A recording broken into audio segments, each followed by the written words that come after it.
Jamnagar cyber crime પોલીસે જે અરજદારોના bank ખાતા ફ્રીઝ થયા હોય તે સંબંધે અદાલતની કાર્યવાહીઓ બાદ આવા ખાતા ફરીથી કાર્યરત કરાવ્યા છે। ઉપરાંત અદાલતોના હુકમ પ્રમાણે આ પ્રકારના ખાતાઓમાં ચોક્કસ રકમ જમા કરાવવાની પ્રક્રિયાઓ પૂર્ણ કરી છે। આ રીતે છેલ્લા 3 મહિનામાં 60 અરજદારોના બેંક એકાઉન્ટમાં કુલ ₹1,21,00,000 ફરીથી જમા થયા હોવાની વિગતો સિટી ડીવાયએસપી જયવીરસિંહ ઝાલા દ્વારા આપવામાં આવી છે। સાયબર ક્રાઇમ વિભાગમાં પોલીસ ઇન્સ્પેક્ટર તરીકે હાલમાં આઈએ ઘાસુરા જવાબદારીઓ સંભાળી રહ્યા છે। સિટી ડીવાયએસપી તથા એક અરજદાર આશિષ જેઠવાએ આ તકે આપેલી વિગતો પ્રસ્તુત છે। हॉलीडे परिवार में आपका स्वागत है। आप हमारे लिए बहुत इम्पोर्टेंट है। द हॉलीडे वाटर रिसोर्ट अब 2 टाइमिंग सेशन में चलता है।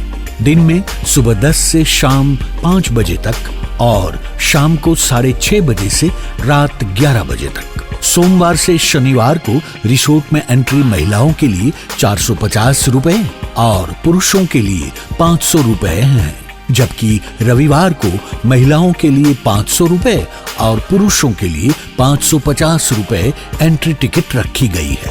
एंट्री टिकट में आप पूरा दिन, पूरा वाटर पार्क, सारे पुल्स और सभी राइड्स अनलिमिटेड उपयोग कर सकते हैं। रिसोर्ट में खाने के लिए रेस्टोरेंट उपलब्ध है, जहां आपको Gujarati, Chinese, south Indian, fast food, ice cream, cold drinks सब मिल जाएंगे और आपके ऑर्डर के अनुसार पेमेंट करना होगा। हॉलीडे लाया है खास डिनर पॉइंट उन लोगों के लिए जिनको वाटर पार्क भी एंजॉय करना है और धूप भी नहीं झेलनी है। हम 6:30 बजे से रात को 11 बजे तक आपकी सेवा में रहेंगे, जिसमें 475 रुपए एंट्री फीस हर एक पर्सन की रहेगी और सिर्फ फैमिली को ही एंट्री मिलेगी। शाम को हम एंट्री के साथ अनलिमिटेड फूड कॉम्प्लीमेंट्री दे रहे हैं। फूड के लिए आपको कोई भी चार्ज देना नहीं है, जिसमें आपको सूप, स्टार्टर, पानी पूरी, चार्टर और पंजाबी डिश सब अनलिमिटेड मिलेगा। शाम को वेव पूल और 2 बड़ी राइड्स बंद रहेगी, बाकी सारे पुल्स, चिल्ड्रन एरिया और सारी बॉडी स्लाइड चालू रहेगी। बच्चों के लिए झूले और जंपिंग जैसी एक्टिविटी बिल्कुल मुफ्त रहेगी। आप हमारी वेबसाइट से भी ऑनलाइन बुकिंग कर सकते हैं। राजकोट जामनगर हाईवे पे रोड से दक्षिण साइड में जैन देरासर के पास हमारा रिसोर्ट है।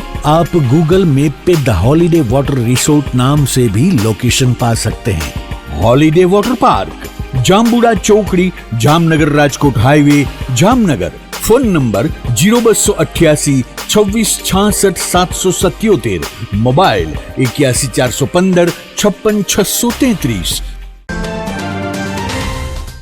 જામનગર જિલ્લા સાયબર ક્રાઇમ પોલીસ સ્ટેશન દ્વારા અલગ અલગ સમયે જેટલા પણ છેતરપિંડીમાં ફાઇનાન્શિયલ ફ્રોડના કે અલગ અલગ ક્રાઇમ્સ રજીસ્ટર થયેલા છે એ તમામના આધારે તપાસ કરીને જેટલા પણ બેંક એકાઉન્ટમાં પૈસા ફ્રીઝ થયેલા હોય અથવા તો જેમાં નામદાર કોર્ટ દ્વારા હુકમ મેળવવામાં આવેલો હોય કે પૈસા પરત કરવા બાબતનો એ તમામ હુકમો મેળવી અને એ તમામની બેંક ડિટેલ્સ મેળવી અને લગત અરજદારોને અંકે કુલ ₹1,21,22,402 પરત અપાવેલ છે।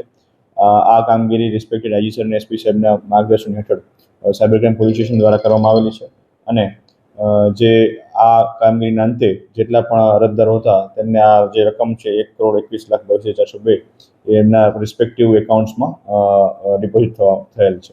આ અનુસંધાને બાકીના તમામ જનતા, જાહેર જનતાને જણાવવાનું કે જ્યારે પણ આપણી સાથે કોઈ પણ પ્રકારનો સાયબરનો ફાઇનાન્શિયલ ફ્રોડ કે સોશિયલ મીડિયાને લગતો કોઈ ક્રાઇમ બને ત્યારે તાત્કાલિક જે સાયબરની ટોલ ફ્રી નંબર છે 1930 તેના પર તાત્કાલિક સંપર્ક કરવો અને આપણા નજીકના કોઈ પણ police station, regular police station અથવા તો જે જામનગરનું આપણું cyber crime police station headquarter ખાતે આવેલું છે તેનો તાત્કાલિક સંપર્ક કરવો, જેથી આપણી આગળની કાર્યવાહી તાત્કાલિક થઈ શકે।